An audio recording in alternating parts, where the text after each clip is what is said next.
Imagine you're driving and suddenly your car starts making a horrible clunking sound. You take it to a mechanic, but instead of actually checking your car, he says, studies show that clunking noises are strongly linked with low oil levels. Let's do an oil change. You drive away with fresh oil, but the clunking noise is still there, along with the flat tire you drove in with. And that's exactly how modern medicine works. Instead of diagnosing the root cause, doctors are trained to treat the symptoms based on associations. High LDL? Take a statin. Joint pain? Here's an anti-inflammatory. Diabetic? Let's manage your blood sugar instead of fixing the problem that caused all this in the first place. More and more I see doctors, PhDs and experts on Twitter, X, waving their credentials around like a badge of unquestionable authority. And the moment anyone suggests something outside of the pharmaceutical playbook, they shut it down with some lazy argument like, that's not evidence-based. Really? Then tell me, what exactly do you mean by evidence?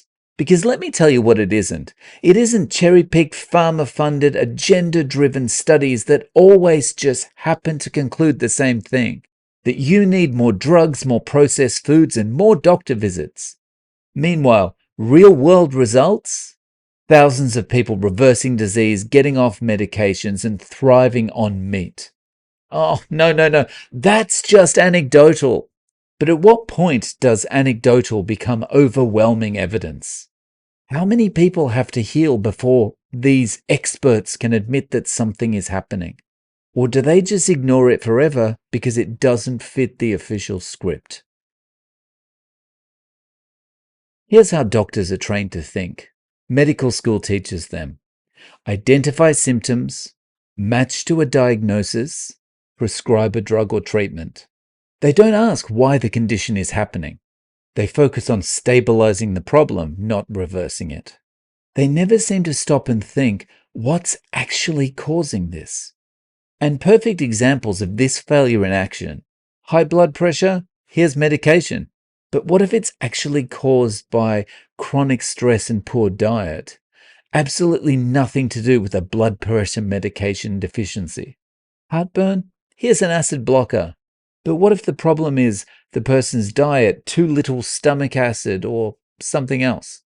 Doctors are like mechanics who only listen for noises and apply generic fixes, instead of opening the hood or bonnet and actually diagnosing the problem. So the second you tell your doctor you fixed your chronic illness by eating only meat, their brain shuts off.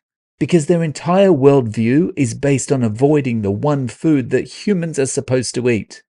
So this is why most doctors reject carnivore as a solution. They aren't trained to view food as medicine. Nutrition is an afterthought at medical school. They outsource their thinking to medical guidelines produced by the likes of diabetes associations and heart associations. And they assume these guidelines are purely evidence-based rather than industry-influenced.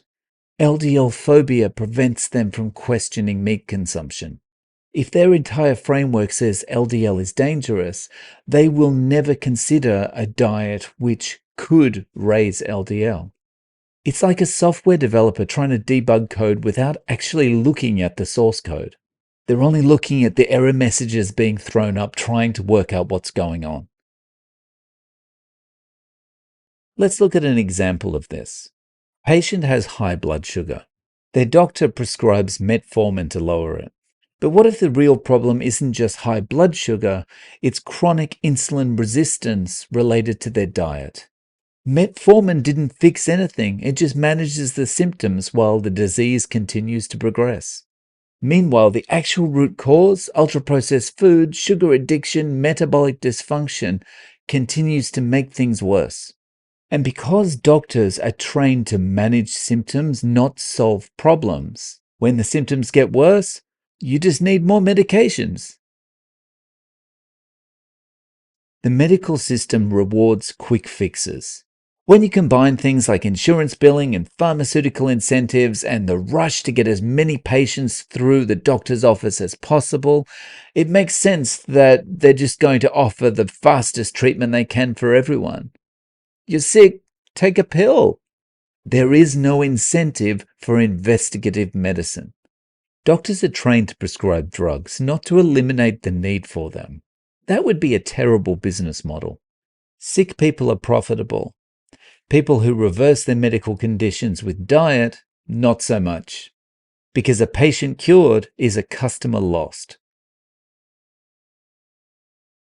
But still, people discover carnivore despite this system.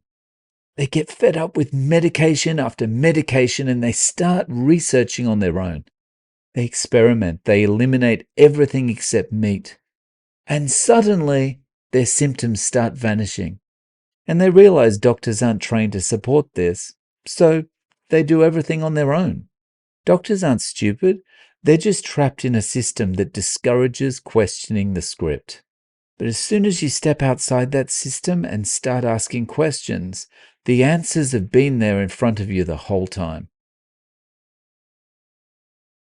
Here's the bottom line. You are the evidence. The thousands of other people that have healed on carnivore, they are the evidence.